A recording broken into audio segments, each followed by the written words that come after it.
আমরা এখন চলে আসছি কই, ডলফিন মোড়। এই ডলফিন মোড়ে যে ডলফিনগুলো আছে, এগুলা ডলফিন না, হাঙর, তাই না? এগুলারে বহুদিন ধরে খাবার দাবার দেয় না, এগুলারে রং চং করে না, এগুলা দেখতে একেবারে বিশ্রী হয়ে আছে। এখানে লাইট টাইট দেওয়া দরকার ছিল, এই যে এখানে এই যে এগুলারে লাইট টাইট দেওয়ার দরকার ছিল, বাট সরকারের পক্ষ থেকে বা ইয়ার পক্ষ থেকে কোনো এইগুলার রক্ষণাবেক্ষণ নাই আর কি। এটা হচ্ছে কলাতলি না? হ্যাঁ, ওকে। এই কক্সবাজার, বাংলাদেশের কক্সবাজার হচ্ছে থাইল্যান্ড কিংবা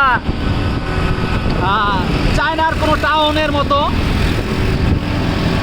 যা নিজেদের চোখে না দেখলে বিশ্বাস করা যাবে না, ঠিক আছে? এক অন্যরকম অনুভূতি, এক অন্যরকম দৃশ্যের অবতারণা হয় এই কক্সবাজারে।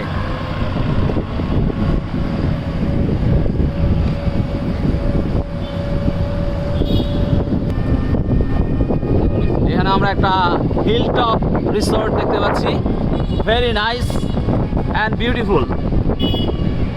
এদিকে ব্যবসাপাতি কম।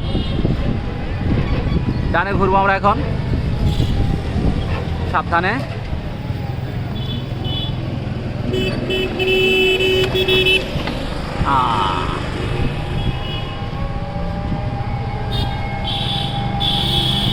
এখন আমরা কলাতলি পয়েন্ট থেকে আবার যাচ্ছি কোন দিকে মামা?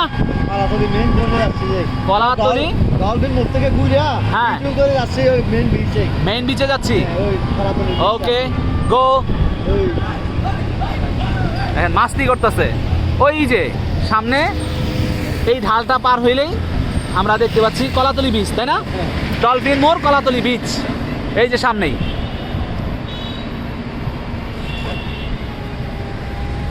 যারা প্রথম এই কক্সবাজার আসে এবং এই মোড়ে আসে, মানে তাদের এক্সাইটমেন্টটা বলে